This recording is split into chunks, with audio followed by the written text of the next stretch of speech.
Good evening, everyone. Welcome to the Providence Parent Academy. Thank you so much for joining us. As you see on the screen, this workshop this evening will be completely in English. We normally have Spanish translation. And so just in case, I'm going to repeat this information in Spanish, just for those who might be on the call that might speak Spanish and might not realize that, again, the presentation today is completely in English, and that the information, the Spanish version is actually recorded and can be found on YouTube. Para nuestras familias que están en la llamada esta tarde, en la pantalla se le menciona que el taller de esta tarde va a ser completamente en inglés, y se le deja saber también que la versión en español está disponible en el canal de YouTube. Entonces, por favor, si pueden dirigirse al canal de YouTube, ahí van a ver el taller de hoy, pero la versión en español que fue presentada este pasado martes, abril 27. Gracias. Okay, so we're going to get started. Welcome everyone again to the Parent Academy. My name is Janet Pichardo. I'm the Director of Family and Community Engagement for the Providence School Department. Excited to welcome you to tonight's workshop. And tonight's workshop is titled Managing Daily Stress for Families. We had a version of this same presentation on Tuesday, the 27th, completely in Spanish. And so we felt that it was pretty important to offer this presentation completely in English in the different languages, just because we just want to make it more comfortable for folks to be able to interact and ask any questions they might have in a comfortable way in the language they understand.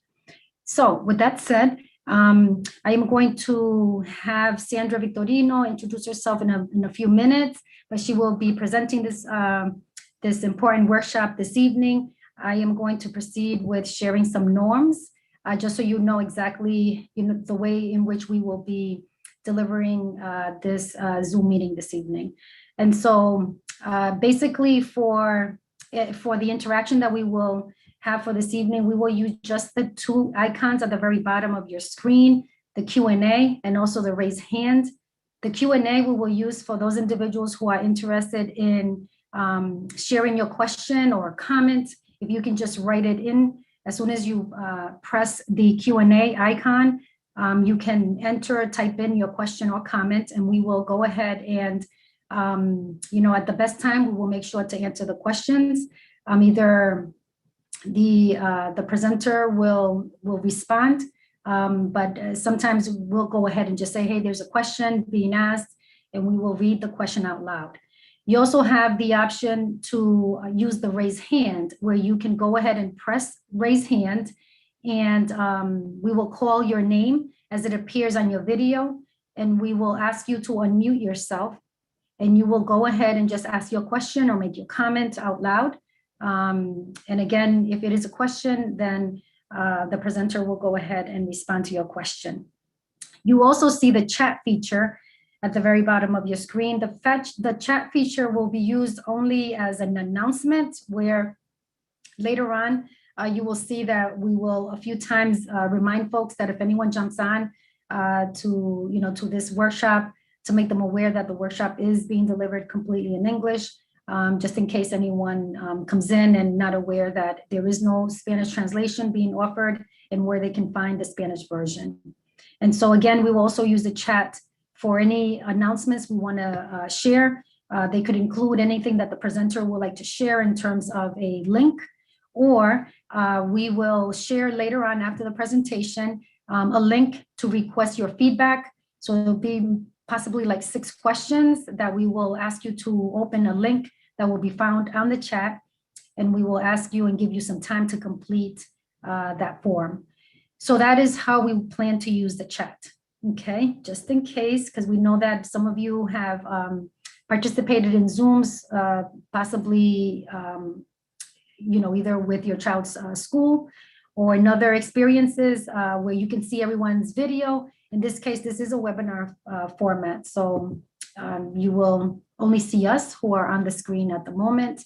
Again, everyone's microphone will be turned off unless you raise your hand. We will go ahead and call your name, and ask you to unmute yourself. So again, the presenter will try her best to answer the questions as they come up. And again, on the screen, you'll see that the website, the Providence School website, is on there, just in case you want to see what are the workshops that are coming up. We have 4 more in the month of May. When you received the invitation for this evening, you did also receive a link that has a list of all the workshops that were held in the past month of March and also April, and the ones that are coming up in May. Okay, and at the very end, once Mr. Victorino is done with her presentation, we will move forward with conducting a drawing, and we will go ahead, and these are the prizes that we will be giving out. And so as long as you are able to go ahead and complete that form, the feedback form, we will include your name in this drawing. And so that's a fun experience at the very end. So with that said, one last time, these were the 4 workshops, or the 5 workshops that will be held during the month of April. So please be on the lookout for workshops next month. Okay, with that said, so Ms. Victorino, please go right ahead. You can share your screen. Yeah, you can proceed. All right, thank you. Let's see if I can, here we go. So hi, I'm Sandra Victorino, and let me get to my screen.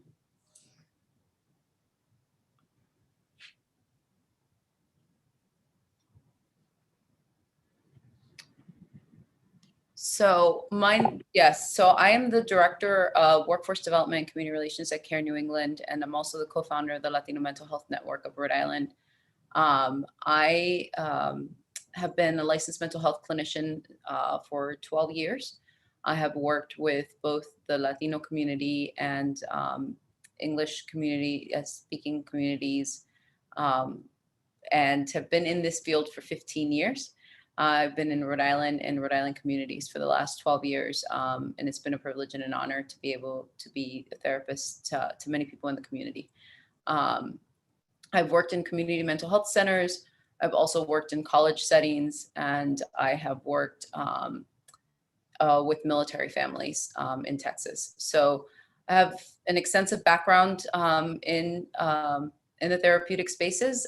So please, if I don't know an answer, I am more than happy then to guide you guys in the right direction. So if you have any questions along the way, please feel free to ask them.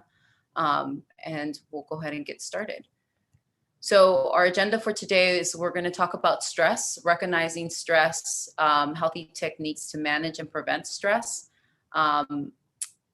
mental health, what is it and how does it affect the family, focusing on depression and anxiety, treatment for depression and anxiety, how do we obtain treatment, and helping a relative, and then our local resources here in Rhode Island. I like to go from the stress conversation into the mental health conversation because sometimes stress can lead to the mental health, and I'll talk more about that. So what is stress? Most people can either feel it in their body or emotionally. Tension is one of the ways that some people may feel their stress. Different types of stress can produce different risk, either physical or for mental health. There's acute stress and then there's chronic stress. So acute stress is going to be a one-time situation where it hits us and we're able to overcome it pretty quickly, and chronic stress is going to help. It's going to stay a little bit longer, depending. Some people may find that within, having to deal with a medical issue. And it can come from any situation. Thought makes us feel frustrated, angry, or nervous. We all feel stress. So I know that you guys must have felt it this year if you have children. So stress was at a new level and a new high. And some of us are still feeling that stress from our life changing upside down. And, as it says right here, it can come from a challenge, a battle, or a struggle. And so I think that it's important to understand that everyone feels it, and it's where we are with it and how we can go past it. So Prevent stress from making you sick by learning how to recognize the stress and learning healthy ways to manage it. So recognizing it, awareness is extremely important. Knowing where your body feels stress is important. So stress can cause many symptoms, both physical, psychological, and emotional. A lot of people see this manifested through headaches, stiffness in jaw and neck, and shoulder. I certainly know, that I feel it when it's in the tensions in my neck. I can start to feel some of my stress. People become forgetful, lack of energy or concentration, behavior changes. So especially for children, many people feel that our children do not feel stress, but children do feel stress. And normally we're able to see it in any behavioral changes. And so being on the lookout for, easily frustrated, or, temper tantrums, or things that didn't exist in the past. And really, I think the more that we as adults end up identifying our stress, we're more likely to be able to help our youth identify theirs as well. So as we're kind of that template for them. And if we show them that we are recognizing, or say, when I feel stress, this is where I feel it. Where do you feel your stress? So it's important to kind of have that dialogue with your children. So mental health problems can arise, which is anxiety and depression, and there are many others, but we're going to really focus on anxiety and depression today. Weight changes, any gastro problems, stomach issues. A lot of people, when I was providing therapy, would feel like, they continue to have GI problems, gastro problems, and they would go see their GI doctor. The GI doctor would say there was nothing wrong with them. And I've seen this also with my colleagues that meet with school-age children, that they say the kids have gastro problems. So paying attention to those signs, migraines. If you've never had migraines before and you start having migraines, children can have migraines. So an example is that when I was 10 years old, I had my first migraine at 10. I did not know I had a migraine because my parents really didn't believe in headaches until I was an adult. And I had my second migraine at age 32.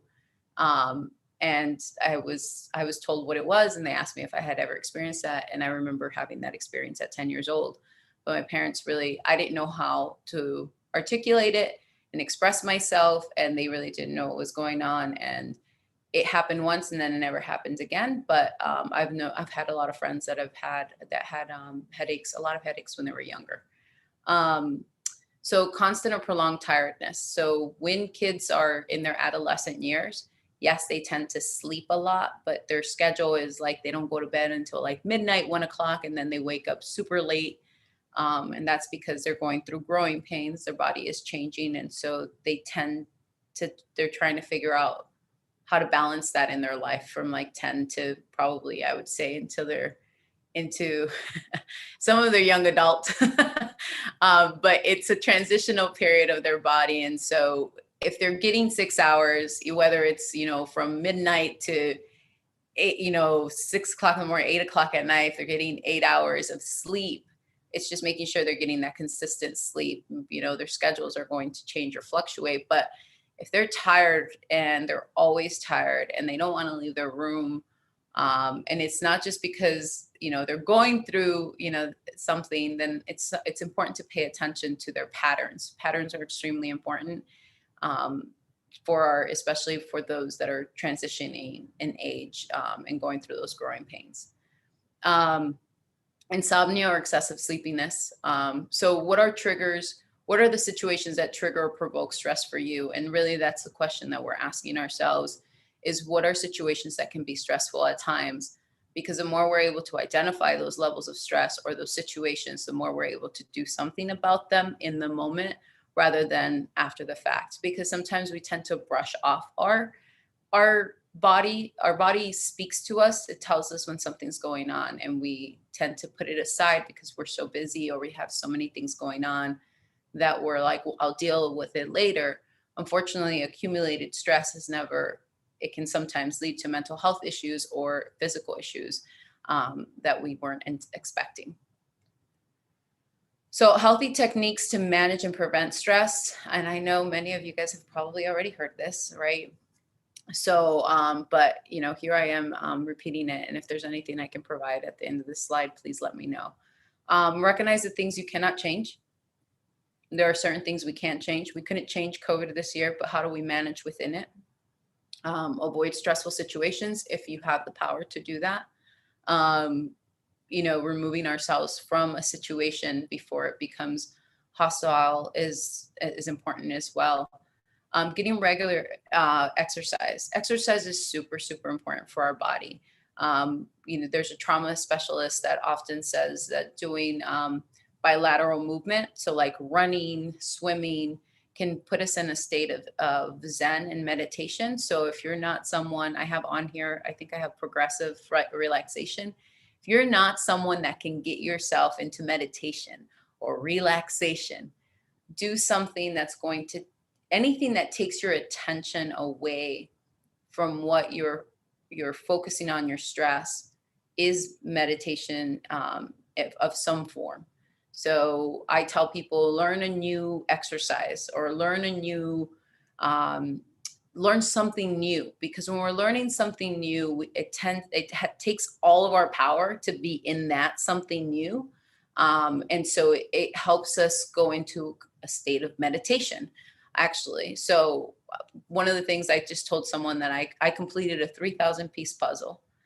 But every time I would go to that puzzle, I would go to it. I was just in that puzzle. I was just focusing on the colors, the shapes, nothing else mattered. And my husband was like, oh my God, the amount of hours that you meditated.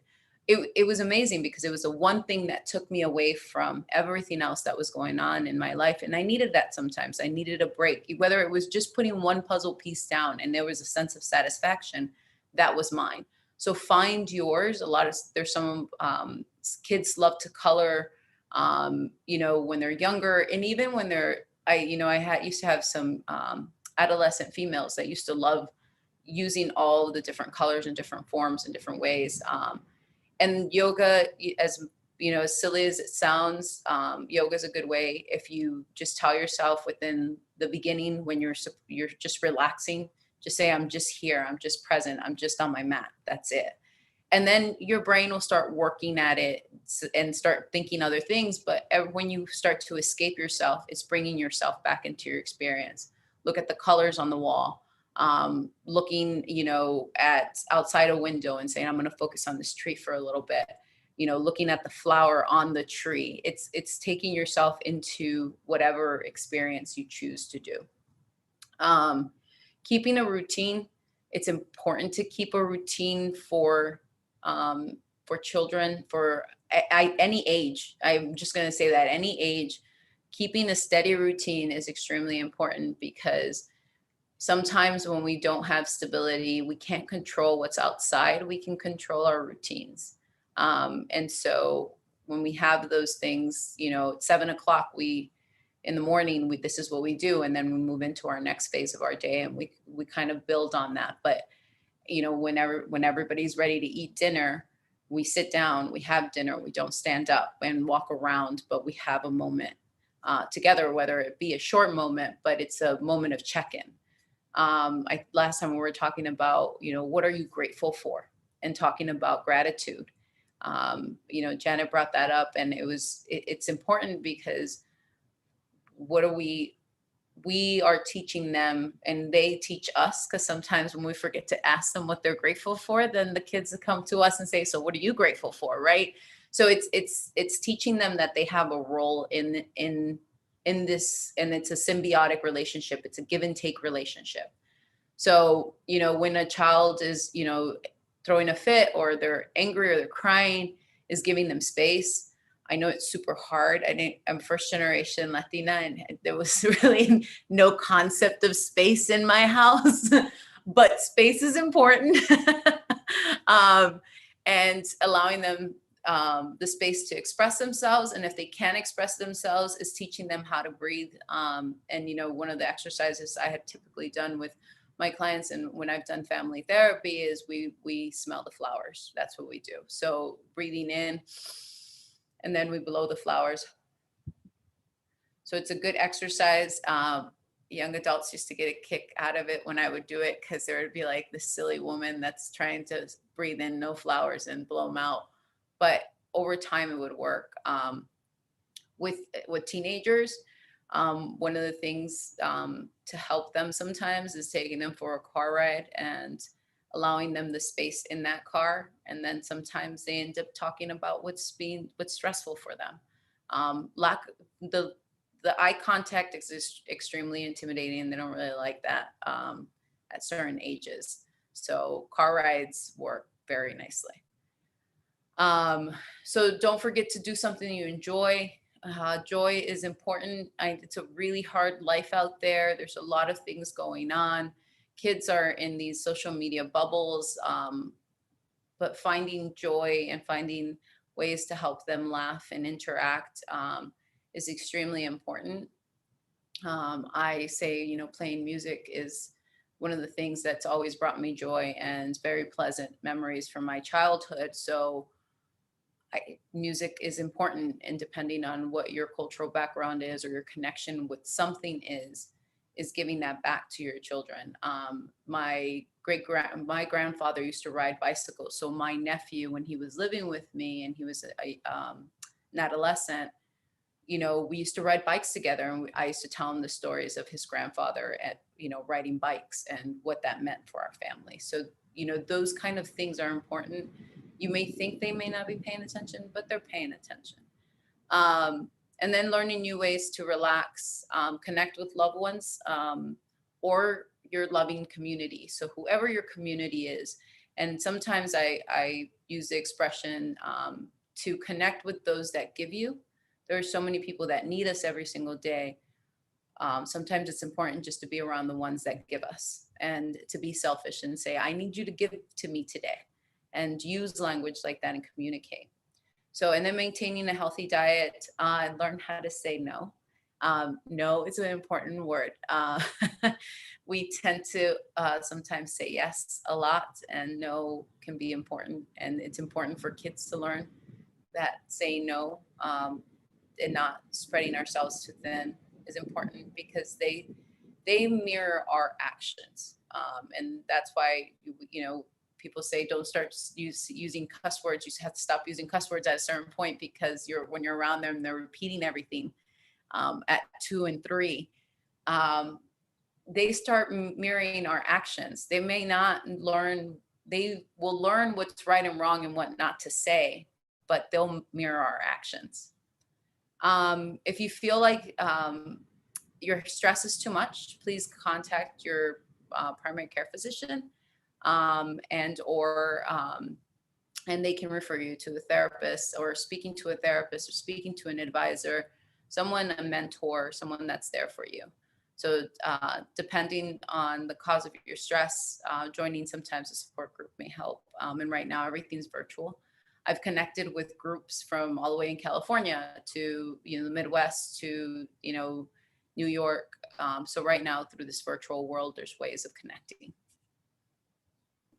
Sandra, before you forward, I just want to remind folks that are on the call, please make sure that if you have any questions, please use the icons at the very bottom of your screen. Q&A, you can write in your question, and we will go ahead and read your question out loud. For anyone that would like to ask their question out loud themselves, then you can go ahead and raise your hand, and we will call your name as it appears on the video, and then ask you to unmute. So that way you can go ahead and, ask your question to Sandra directly, and we'll be able to interact that way. So just want to make sure that, to remind you of making sure to use the icons at the very bottom. Thank you. Yeah, it's, please, I'd rather we ask as we go along than, you have to wait till the end. So to Janet's point, please, I'm more than happy to answer anything along the way. So mental health, what is it and how does it affect the family? Mental health includes our emotional, psychological, and social well-being. As you can see, there's a pattern with that emotional. psychological and social well-being.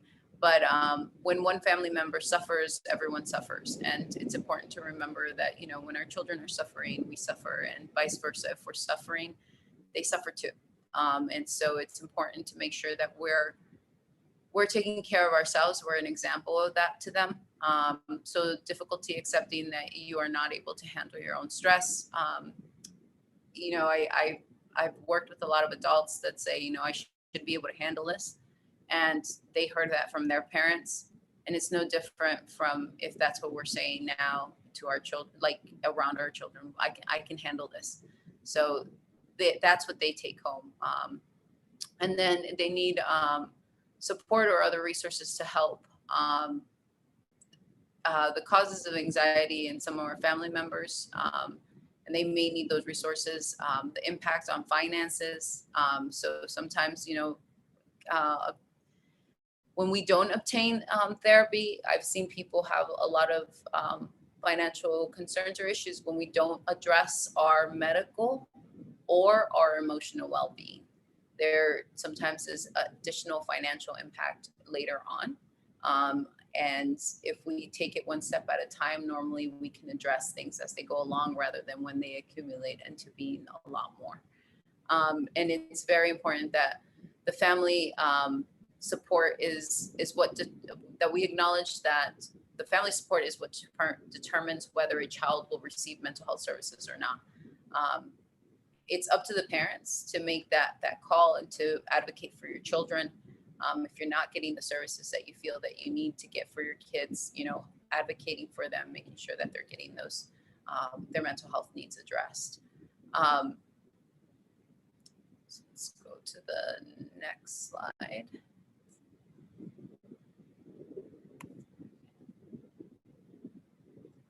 So depression is a serious illness with the symptoms include depression, the mood, your energy, your depressed energy level, lack of interest in your life, physical discomfort, changes in eating, sleeping patterns, and you know, you can be slow or agitated.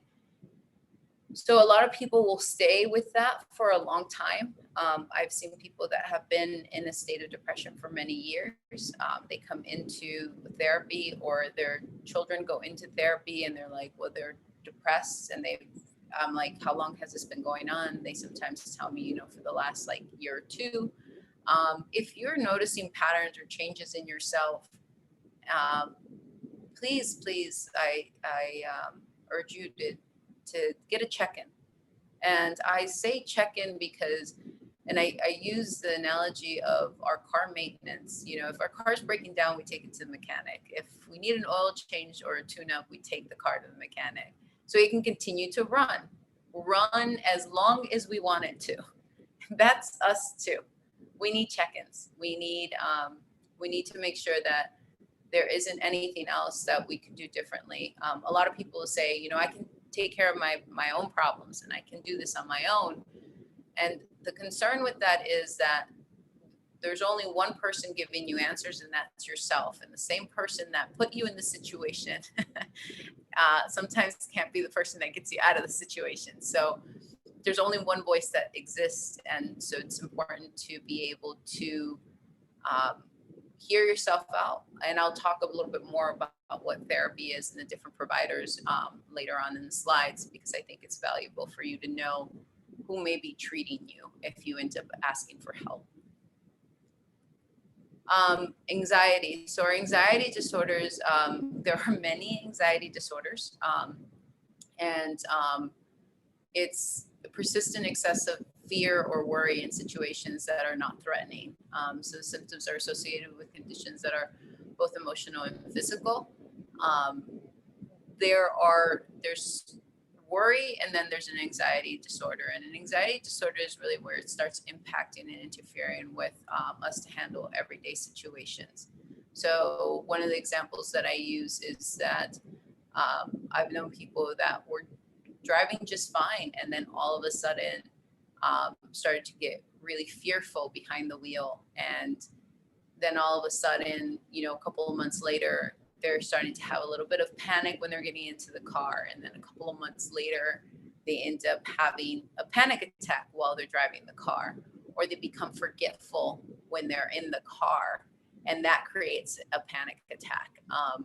So it's when you start to feel the symptoms, it's a lot easier to start addressing than when it's gotten to the extensive where you're starting to get panic attacks. So a lot of people come in and they'll say, you know, can you fix this? And I said, well, how long has the problem been going on? And they'll tell me, you know, it's been like 5 or 6 years. And I said, so you expect me to fix a problem that's been happening for 6 years in 2 months of therapy? And the sooner, that's why I say the sooner someone goes in as things are happening.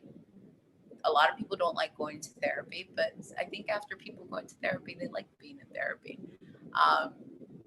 It's not, it doesn't have to be such a long course in therapy unless there's other things that are coming up from past experiences. So symptoms, again, fear, distress, tension, nervousness, restlessness, irritability. We expect the worst, and our heartbeat, palpitations, shortness of breath, upset stomach. So a lot of these physical things are connected. If you go to your doctor says there's nothing there, then it's important to make sure that you're getting, I would say continue going into therapy and then continuing on with your PCP, because I think it's a combination of both providers and sometimes. So anxiety, there's different types of anxiety. So social anxiety is, you know, when people have phobias of not going out into public. I do fear and feel that our children may start experiencing some of this if they're not, since they're not in schools, they're not really, and they're not around their peers, they're not socializing. So it's something to look out for, especially over this past year. Separation anxiety, if they've been with you. And some of you remember, you know, when you took your kid to, you know, kindergarten, when they wouldn't let go of your leg or they were crying when you dropped them off, that has to do with some separation. If it stays, that's the situation where, you know, over time your kid would acclimate, the child would acclimate to being at school and they would find joy and they were happy. But if that anxiety stays there, then that's when we know there's a red flag. And so something to start thinking about. You know, obsessive compulsive disorder, it's where people have, they end up obsessing about certain ways of being. I've seen children that tap. I've seen children that, you know, lock their doors. One of the classic examples that people have seen is where people lock their doors several times. But also right now, what I would be concerned with is someone overly washing their hands or overly taking care of themselves, of fear of being ill, you know, through COVID. So there is cleanliness and then there is obsessing about it. And so that would be something that I would take into consideration given this time frame. Selective mutism is when a child chooses not to speak. They've been talking and talking and talking and talking, and then all of a sudden they don't talk. There's been some kids that will talk for, you know, days, months, and some go longer than that. So, you know, really paying attention to the patterns of your children and yourselves, because, you know, this has happened. Generalized anxiety disorder. So, you know, we've talked about some of the symptoms. You know, someone, either your doctor will be able to help you, but they're not the specialist. So it would be someone within the mental health field that would be able to provide more guidance with a generalized anxiety disorder and any of these anxiety disorders. Panic disorder, you know, you're going to feel paranoia. You're going to feel that, you know, panic attacks, things like that will come with that. And I'm not giving these all justice because there's other things that come along with it, but it's just so you can get a framework about what these diagnoses are.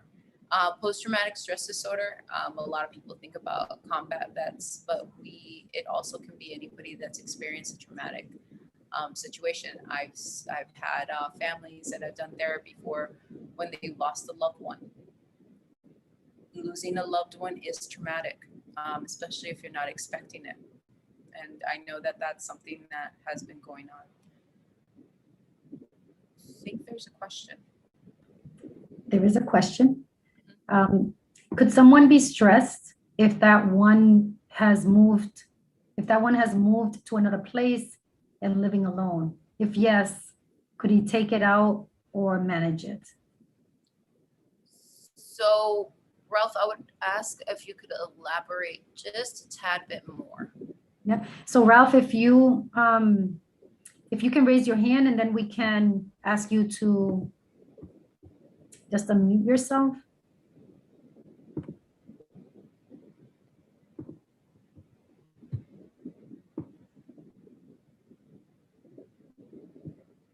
Okay. Or you can type rephrase it. If you want to take the time to rephrase your question, you're more than welcome to do that. So he's on the video. He's actually, yep. So Ralph, if you can unmute yourself, you can go ahead.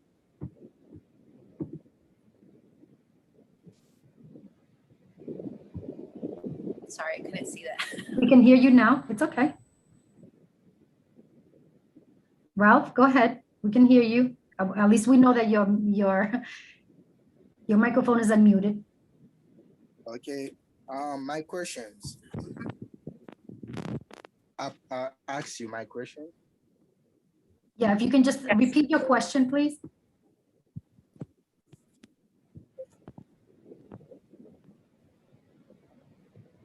Ralph, can you hear us? Yes. Yes. Yeah. If you can just go ahead and elaborate on your question.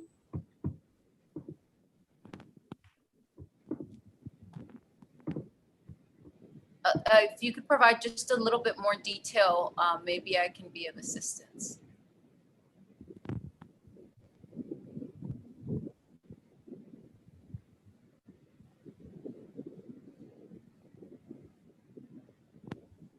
Ralph, if you're talking, we can't hear you. Excuse me? Oh, I can hear you now. Would you like to re-ask the question? I didn't really understand everything that you typed in the chat. So if you want to ask the question, so I can answer it, I wasn't clear on what you were asking. Okay. Okay. My question is, if can I take my stress out?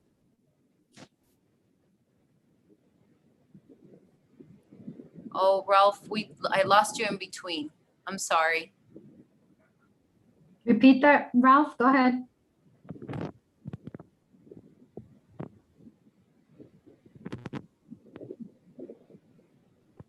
Ralph, we can't hear you.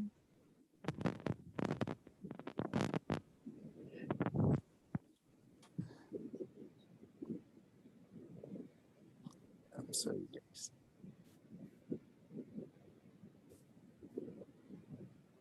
Ralph, can you hear us?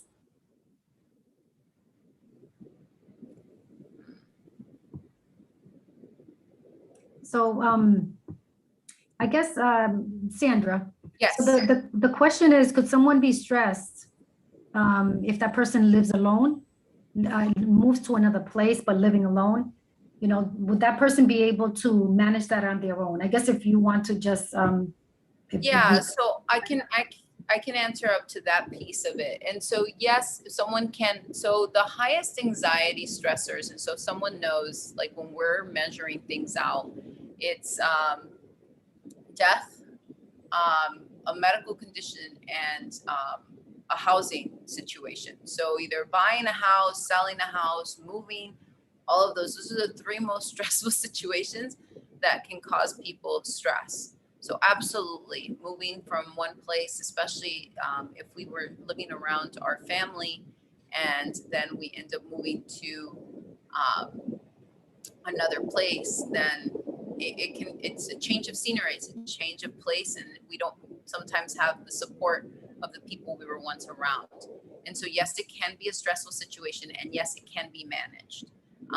We can manage it by doing some of these techniques, but also by recognizing what it is that is causing the stress. So am I stressed out because I miss my family? Okay, so now I should schedule more time with my family and meet with them. Am I stressed because now I have additional finances? Identify and say, yes, it's a financial stressor. Okay, and then going through the list. Do I need to make more money? Do I need to save better? Do I need to do this? And I think that's where sometimes in those situations, it's really helpful to have someone or a sounding board, a therapist that can help you reflect on those things. Because I can't just, for me right now, not knowing details, it makes it very hard to provide all the solutions that there could be. But when we have someone that's our therapist, that person can help us walk through that. And then if something that we decide to try does not work, and we go back to the therapist and like, I tried this week and it didn't work. They're like, all right, so what are other things that you would like to try? And then they walk through those things with you. So I hope that helps you, Ralph. I hope that brings some understanding. And I see we have another question. Yes, this one is written in Spanish, but basically what it says is, how do you help a person that is under stress but does not want to go to the doctor? What would you recommend, that you could be helpful? So I think sometimes it's educating ourselves. If someone doesn't want to go get help, it's ourselves getting help. Because living in a household with someone that does not want to acknowledge what is happening to them can be stressful for us. And so we can't force someone into treatment, but we can certainly get treatment for ourselves. And finding ways of being able to manage around the stress, and also finding ways to encourage that person to go into treatment. Sometimes when we go to treatment, people are like, maybe I'll try it too. So it's leading by example. Okay. So we have another question. Can you explain a bit more about the second to last type of anxiety? What's the? Agoraphobia. There you go. Agoraphobia. Yes. So agoraphobia, and I don't want to misspeak, so I'm going to look it up a little bit more, because then I can give you a little bit more of the characteristics. So when I think about agoraphobia, I kind of think about it's severe cases when people don't want to leave or are incapable of leaving their home. So you have someone that has completely isolated themselves from the world because they have this ongoing fear, and they feel unsafe. They feel completely unsafe around the world, around them. And so the only place that they feel any kind of security would be in their home, or in their room, because there's some people that lock themselves in their room and don't come out because of the perceived fear that they have. So that's to the complete extreme, and like, now I'm completely sheltered myself away. I hope that helps. It's really, so when we have these conversations. So right now, right, if you have someone that doesn't want to leave home, the good thing is that therapists are on Zoom. And DoxyMe is what they call it. It's similar to Zoom, but you can get someone that has some kind of an anxiety disorder treatment, and your insurances pay for it right now. Because in the past, before COVID, they wouldn't let therapists do this kind of treatment. We couldn't do it in any kind of teleconference, kind of televideo kind of way, a video conferencing, sorry. You couldn't do it this way. And so if you have someone that's feeling anxiety right now in your home, and you want to encourage them into going to treatment or for yourself, you can do it in the safety of your own home. And that is, I think, to me, with anybody out of any of the disorders, the anxiety one, this is a really great thing that therapists can offer right now. There isn't a question right now, but I did want you, if possible, if you can, I know you talked briefly about social anxiety, but because of the past year and a half, you did mention, that these might be some anxieties that might be noticeable with, our youth, our students, not only our students, but even adults. But what would you say is the difference between, being diagnosed with social anxiety or just being antisocial at this point? Because, I think that perhaps for individuals that might not be very social, but don't really fall under this, what is social anxiety? Could that be a thing that it falls between being antisocial and social anxiety? I don't know. So antisocial is a personality trait, and that's a person that really is characterized as like not having a humanistic connection sometimes. So I'm not going to use antisocial, but I'm because that is a diagnosis, and it's like when I talk to the children about not using bipolar all the time, because they're like, oh, that person's bipolar, and I'm like, it's not, they're not bipolar. They just have a lot of emotions. So I guess when you're expressing this, I think of when I was thinking about was from someone being diagnosed from having a social anxiety disorder to someone that is an introvert. So an introvert is someone, and for those that may not know, we have two types of personalities, and one's an introvert and one's an extrovert. An extrovert is a person that goes out into the community and loves being out there and gets so much energy from being talkative and engaging and communicative with other people. And an introvert is someone that we get the energy from being by ourselves and being in our own spaces. And so right now, a lot of introverts really like what's happening. Some do. And there are some that are like, I didn't know, I thought I was an introvert, but I think I'm a little bit more of an extrovert because they miss being with people. But there are some people that really enjoy it to a place that they just get a lot of energy from being alone. And it's hard, depending on the family dynamic, to understand that sometimes. But then there are those that when they're in social situations, you can tell that their hands are shaking. They're starting to sweat. It's like a physical reaction that they're having about being around people. And so one of the things is that because there's sometimes we teeter on some lines sometimes when when COVID happened and we all went into our spaces, those people that enjoy being by themselves may have some anxiety going back out in the world. Some people will naturally transition back into their routine. And then there'll be other people that are like, oh my God, people are staring at me. This is too much. Like, is there something on my face? I'm starting to sweat. I can't. And they leave. And so there's different stages of that. And so I think that sometimes people are like, oh, that person has, social anxiety, and they're just an introvert. They really like being alone. But there are certain situations that we have to be in. We have to sometimes go to the grocery store. And so, or we have to, in the past, if we have a family gathering that we really want to go to, and we can't because our anxiety won't or we feel like our anxiety won't let us, that is where I would say, when we want to do something and we want to engage, but we end up going into anxiety. And we can't be around people and we have difficulty communicating and speaking. Like every time I'm going to give a presentation, every single time, I always feel a little bit of anxiety. There's never a moment that it's going to go away. This isn't my natural way of being.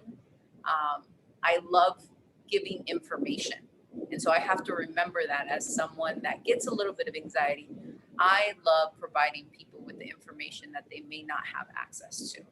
And so that's why I do it. And so that's what pushes me to give presentations. If people can't find that push to engage, then I think that's where we can have that problem. Great, thank you. You're welcome. And then there's specific phobias. People have phobia of spiders, snakes, things like that. So, and they're really afraid of flying. I have a lot of friends that are afraid of flying and now are even more fearful because of the pandemic. So, it's, some people are able to to walk around life and be okay with certain specific phobias. I have a friend that takes the train when he travels, or he drives in a car, so he doesn't fly out of the country, and he's okay with that. And so some things we can still continue in life with and still have those phobias. So treatment for depression and anxiety would be individual psychotherapy. So cognitive behavioral therapy is one that people often talk about. But individual psychotherapy is pretty much scheduling an appointment with a therapist, or different forms of therapists. And you go in and you have a conversation with them, or you do it via video conferencing at this point. And you have a conversation just like I'm having a conversation with you right now. We are a sounding board. A sounding board is just someone that ends up hearing you, reflecting back what you've told us, and we kind of summarize it, and then we say it back to you, because we as humans learn by hearing back what sometimes we're thinking. Sometimes when we get to say things out loud, and it's important, and you should try it at some point. When you're thinking about something, say it out loud and hear yourself. You'll be like, ha. So, but having another person is 10 times better, because that person also gets to keep things confidential. There's certain things that we have to disclose as therapists, and we go through that in informed consent with our clients. But other than that, it's just having a conversation with someone and someone reflecting back to you. Now, what I tell people, if you do not feel comfortable with someone at the end of 3 sessions, if you don't feel comfortable, talk to your therapist about that and say, I just don't think we're connecting. I don't feel comfortable. Is there someone else you can recommend? And I say that because the first session, no one wants to be there. No one wants to meet someone new and tell them their problems. The second one, you're like, maybe. And then the third one, you're like, oh, wow, I can say everything. Or you're going to be like, no. And so give yourself, and that's for you. And us as therapists, we want to help. We want to be there. But at the end of the day, we want to make sure that we're the right fit for you, and that we're helping you take care of your needs, and that you're satisfied with the service that you're getting, because we are providing you a service. You are a customer, and you do have a right to say, I don't want this pair of shoes. Like, think about that. That's what your insurance is purchasing that for you. So group and family psychotherapy. It's when the family comes in. There's normally an identified person, and sometimes that identified person is not the person that needs it, but it's the whole that probably will need it. And I tell people it's when people have roommates, they go and they have a roommate, and it doesn't work out with that roommate. And so they leave, they move out. But when that happens with the family, you can't just leave and move out. So sometimes there's professionals that can step in and help people have conversations before the moving out happens. So give your family that time, that energy, and that love, and to be able to see what can come of it, and see if it's something that can help you all. Medications, antidepressants, antipsychotics, all medications that can be prescribed. I always recommend that if you're taking a medication for a mental health or a psychiatric concern, make sure you combine it with therapy, because sometimes what I've seen is that someone gets an antidepressant or antipsychotic or an anti-anxiety medication, they feel better, and they're like, I don't need therapy. The problem's still there. You just took the medication to make sure that the problem, that you're able to move your life forward. And medication does that. It allows you the strength to be able to go into therapy to deal with what's going on. If not, I see people on antidepressants and anti-anxiety medication for years. And then someday they decide to stop it, and the symptoms come back 10 times worse. Don't ever stop your child's medication without the consultation of a doctor. Make sure that you're having the conversations when you're deciding, or you're deciding to take your child off of medication. taper them off with consultation of a doctor. Because if we abruptly stop medication, that abruptly stops our system. And when we do that, it's like hitting your brakes right before you hit a car, or you actually end up hitting the car when we end up doing that. So make sure that you're giving your body that value and that love, to make sure that you talk to your physician before you stop something. If it's making you feel, if you have symptoms that you don't enjoy, talk to them. They can find something that may work better for you. Be your advocate. Don't give up on yourself either. And so by advocating for yourself, you're giving yourself that self-love. Meditation, exercise, nutrition, very, very important. Changing our diet sometimes, as much as it stinks, as we get older, our body changes, and sometimes we need to let go of things that just used to taste really good for us, but aren't good for our bodies. So if you can eat everything right now, eat everything that you can in moderation, because over time, your body tells you can't have that anymore. So enjoy it. That's what I'm saying. And then hospitalization is another option as well. Hospitalization, if someone is at risk for harming themselves or someone else, we have, I moved here from Texas 12 years ago. It would take about 3 hours to get it to a child psychiatric hospital. We have one here in our state. We have an adult psychiatric hospital in our state. We have resources, and they're less than probably 30 minutes for most people. So use them if you need them. There's different forms of level of treatment that you can get in a hospital as well. So, and I'll talk about that in the next slide.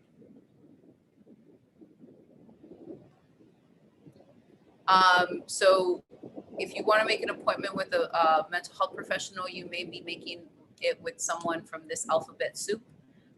So we have, I'm a LMHC, which is a licensed mental health counselor, licensed clinical social worker, licensed independent clinical social worker. All of those three can provide you the same service. The psychiatrist, the psychiatric nurse practitioner, is someone that can prescribe, a nurse that can prescribe medication. And then you have a medical doctor, which is an MD, which is a psychiatrist. So you can get all of these, or any, so you would, the LMHC, the LCSW, and the LICSW are very much the same thing. And so you would have one of those, and then you could have a psych NP or a psychiatrist. So just so you know that these are different forms of therapists and prescribers. Call the number on the back of your insurance card for referrals. It's really important. Use your resources. If you have insurance, that is the thing to do. Please do not hesitate if you need services. And if someone's in crisis, please use 911 call. We also, in Providence, there are clinicians that ride around with the police department. So if you just call the police line, if someone is in an emergent need, you can see if there's the clinician on staff and can ride out to your, with a police officer to your home for psychiatric kind of consultation or awareness at that point. So that way you don't feel like if you don't want to bring all the ambulance and everything else, or when you call 911, say it's a psychiatric emergency. And so then they can make the decision on what they need to bring with them. Helping a relative recognize the symptoms, stay calm, communicate with empathy. Remember, someone's going through something. If someone had dropped a knife on their foot, we would stay calm, try to make sure that we got them the care that they needed, and encourage them to go to a person that can, so they can get mental health services. These are the Rhode Island family resources.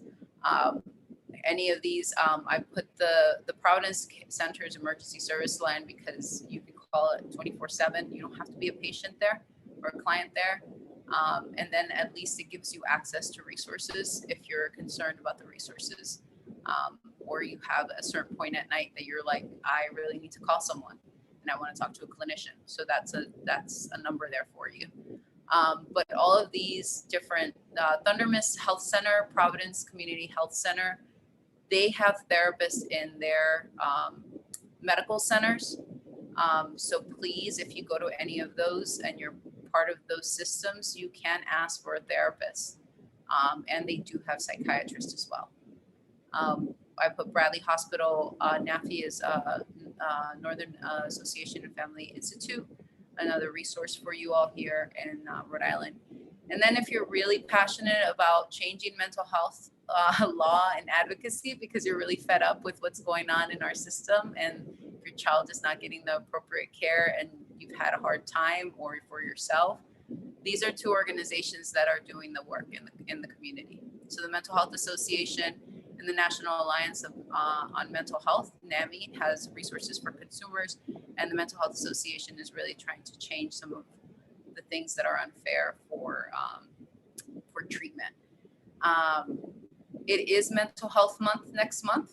So if you go actually to either of those websites, there are a lot of free trainings that are happening in our community this coming up month. So please take advantage of those if you want to listen to specific things or you have specific needs. They have a pretty good panel discussion that's going on all month for different things. And Janet, I forgot to mention that on Tuesday's call, but it is another resource for people if you're interested in continuing to learn about mental health.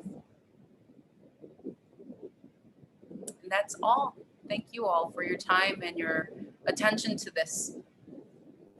Thank you, Sandra. I did want to ask you about this screen, and thank you so much for just bringing it back. For those of you on the call, please take a picture of this screen. That way, at least you can have these phone numbers handy. I wanted to ask you regarding these list of agencies. Sandra, so do you not need a referral? Like you can just call these locations? So, yes. So RI Behavioral Health Hotline, BH Link, is they provide resources. They have resources at their disposal. They have an actual extensive manual. Kids Link is the same thing. In Care New England Health System, the Providence Center, you could call if you have an emergency, you want to talk to a clinician on the phone. They have that available. Butler Hospital, the call center, we have at Butler Hospital, they have intensive outpatient programs which is more service, more acuity it's more than outpatient, less than being in the hospital, but it gives you access to a therapist and a psychiatrist, a psych evaluation immediately. So for adolescents and adult services, Butler Hospital does a really excellent job of that, but Bradley does that for our children. So that's why I put Bradley's outpatient number on there as well. So all of these are the main numbers to be able to be connected to start that referral process. You do not need an outside referral from another specialist. You can call yourselves and you can schedule an appointment for the ones that are our centers. The Thunder Mist and Providence Community Health Centers, you have to be a patient of theirs first before you can get the counseling services. And so in terms of insurance, for families who might not have insurance, where do you recommend they call? So I would say Hope Clinic, and I'm sorry I don't have the number on here. Hope Clinic and Rhode Island may be able to help. And I don't know why I don't have it on here. I'm sorry, Janet. But both of those are services within our state that can provide additional resources. I know the Hope Clinic, Clínica Esperanza, has been really trying to vamp up their behavioral health services for individuals. And Clínica Esperanza, is that location in Central Falls or Pawtucket? So that's actually in Providence. It's over near the Sunrise Mills. In that area. Okay, great. Okay, no one has any questions. We have a minute or two. If someone is eager to ask a question before Sandra leaves, please take advantage right now. Give you a second to see if anyone wants to raise their hand.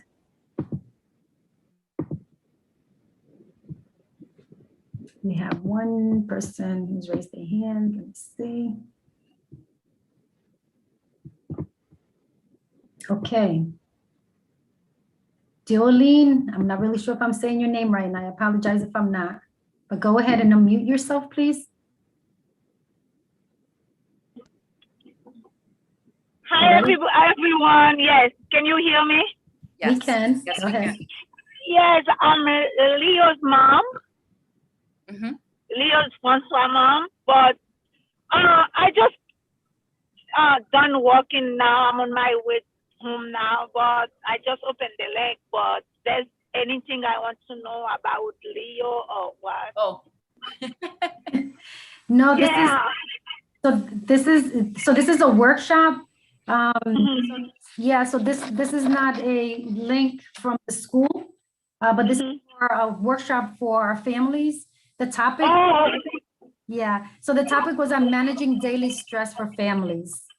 oh, okay, all right. I understand it. Okay, I'm Okay. sorry. It's okay. Thank you. All right, you're welcome. Thank you too. Okay. All right. Alrighty. Well, Sandra, thank you so much. If you have one last word that you would like to share before you leave us. Just be patient and kind to yourselves. Please take care of yourselves. If we take care of ourselves, our children tend to follow that pattern. So be kind. And, we sometimes things happen, and then we have the next day to adjust and to rethink and reframe. So be kind to yourselves. And thank you so much for the time, Janet. Thank you so much, Sandra. It's been, an eye opener. Very excited to have met you, but also to learn from you. And I think that, the information that you shared, families definitely will, have expressed gratitude, jumping on the call.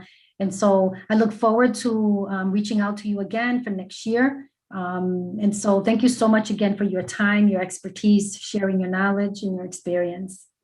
Very welcome. Thank you. Bye. Bye-bye. Take care. Okay, everyone, do not leave us. Thank you so much for joining us tonight. We now want to hear from you in terms of your feedback regarding this workshop. So if you can, I'm going to direct you to the chat. If you can click on the chat, you should see a link will appear in a few minutes. So we want to hear from you. So we want your feedback. So there's the link. It's the Parent Academy feedback form.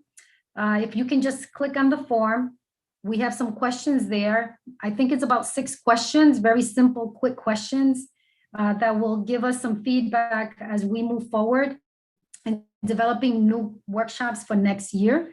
And so please give us your feedback. You'll see a timer now on your screen, and you have this amount of time to be able to complete that. And as soon as you complete the form, we're going to move into, or as soon as this timer is done, we're going to go ahead and move into the drawing of the different prizes that I mentioned earlier. We have 4 packs of free admission to Roger Williams Park Zoo. We also have 2 gift cards to Walmart, $10 Walmart gift card, and also a $25 gift card from Nice Slice, which is a pizza place right near the administration building on Westminster Street, right across the street from Classical. So please complete this Google form. Just click on the link. Questions. As soon as the timer runs out, we're going to move forward and make sure that we can, start the drawing as quickly as possible. We know that it's about 7:10 now, and we just really appreciate you joining us this evening. I'm hoping that you also join us for the next month's workshops. We have 4, as I mentioned earlier. For those of you who attended a self-care during COVID part 1 session, we had this back March 22nd. Folks loved that session. We have a part 2, and the part 2 is on May 4th. Okay, so that is next week. So please be on the lookout for the link again, or just save the link that you received for this evening, and just save the date on your calendar just to remind yourself to jump on the Zoom. It will be held again. It'll start at 6 o'clock on May 4th. Again, that one is self-care during COVID. It's a part 2. Then on May 12th, we have another workshop. It's called Supporting Academics Through Physical Activity. So that one should be a very fun, session. And then we have 2 more during the month of May. On May 18th, Parenting During the Pandemic. And then on May 27th, we have Understanding Access Score Reports. And that would be specifically for our families who have students that are multilingual learners. And so that one is, access score is actually an assessment for our students that are learning English or improving their English skills. And so just stay tuned. In a few minutes, we will see a wheel that will appear with the list of names of those of you who completed the Google form. And that will help us start our drawing. So as soon as you see the wheel, please do not leave us. We're just waiting a few minutes more for folks to complete the feedback form. So please make sure you don't leave us. We really need to hear from you. We want to get better at the workshops. We want to know exactly what might be some ideas also that you might have in terms of offering other workshops in the future. So stay, I know we have the timer here, but we're going to see actually the wheel in a few minutes. So, so again, the other thing I wanted to remind folks is the grab and go meals. We have the grab and go meals happening on Tuesdays and Fridays. And the grab and go meals are located at the different middle schools. This is being offered from 2:30 to 4:30. So tomorrow's Friday. We want to make sure that you remember, if you know families or also yourself, and you would like to stop by and grab some of the go meals. Again, these are provided to our families on a weekly basis. So on Fridays, what you actually receive is enough food for the weekend. We have like 4 different breakfasts, 4 lunches, 4 snacks, and 4 dinners. So just know that this resource is happening on Tuesdays and Fridays. And so we want to make sure that you can share that information with others. Again, just making sure that you're aware that for the next couple of weeks, you'll be hearing more about the Rhode Island, the state tests. So please just make sure that you pay attention to the different information that will be shared with families, either online or through a Kinvo text message or a robocall, just to help us out in terms of having your child be prepared for the state test that will be happening in the next month, during the month of May. So we just want to make sure that you pay attention to the different messages that you'll be getting. We're almost at the end of the school year, so please pay attention to a lot of different notifications that will be going out. If you need assistance with any concerns, please give us a call at the Family Engagement Office. Our phone number is 401-456-0686. You can also visit us at 379 Washington Street. We're located right behind the administration office, up the street from the public safety complex.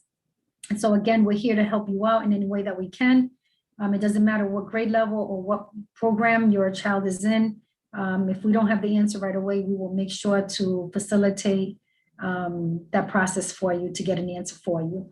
So again, you can see on the screen that we have about 2 minutes, and we will get ready with the drawing. So please make sure that you don't forget. This Saturday, actually, you might have received a text already with the Zoom for bell times. We're actually talking about bell times, which is the start time and the end time for each of our schools. So make sure that if you want to hear more about that information, a decision is going to be made soon after May 14th, but we are looking for feedback from the public. So make sure that you go ahead and join us this Saturday at 10 o'clock, where we will have some information for you, but we will also be asking you for some feedback as we determine what will be bell times for next school year.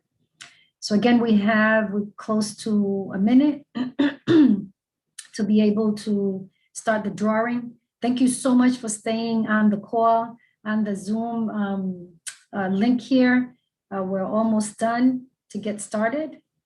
And so that way, at least we can get started with this drawing. Again, reminding you all that the drawing is, so we want to make sure for those of you who are winners, who are found to be winners, we will go ahead and give you a call, especially if you completed the feedback form. We asked you to provide us with your phone number. So I'm hoping that you made sure that you included your phone number so that if you win one of the prizes, we will be reaching out to you tomorrow to coordinate when you can come by and actually pick up your prize. So please stay on the call. We're almost there. We have 29 seconds and we will start our drawing and we will move very quickly. So we want to make sure that you pay attention, you look at your name to see if you become a winner. So 18, we have 17 seconds, almost there. Again, don't forget to hit submit so that we can have your feedback. I want to thank you again in advance for participating this evening. So get ready to see the wheel. We're going to start doing the drawing in a few minutes.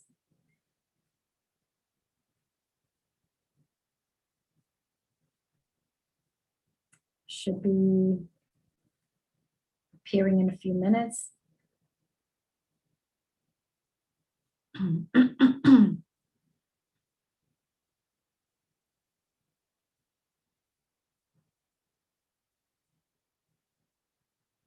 Should be coming.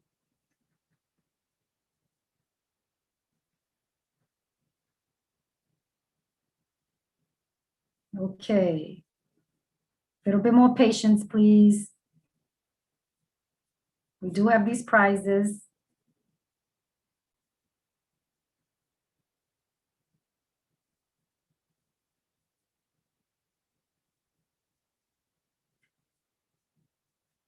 Okay. Sorry, we're just having some technical difficulties with the screen sharing. So one Okay. second. Mhm.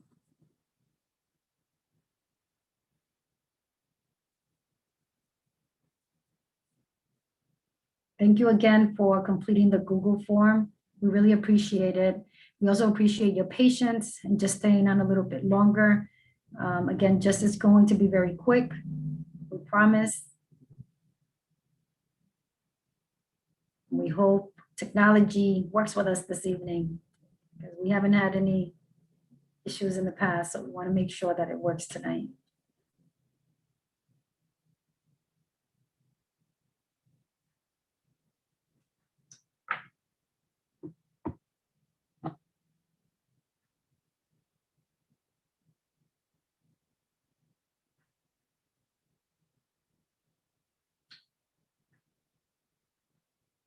If not, Natalie and Nida, we can go ahead and just do the drawing in the morning and then we can just go ahead and call whoever might be the winners if the technology is not working for us right now. Just don't want to keep folks on the call for too long. If you can just let us know, please.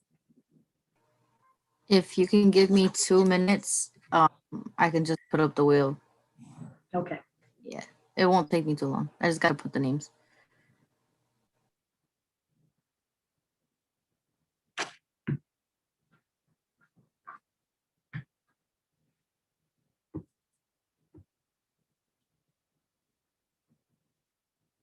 The wheel should be appearing very soon.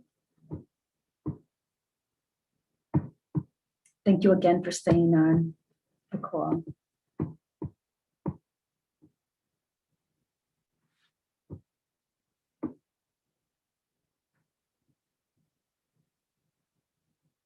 Okay, here we go. Okay. So we're going to take names very quickly. We're waiting for the wheel to turn around a little bit more. The first prize is for free admission tickets to Roger Williams Park Zoo. Kemi Al Abid. Thank you. Congratulations, Kemi. We'll be calling you soon. Thank you so much. The next item is a $10 Walmart card.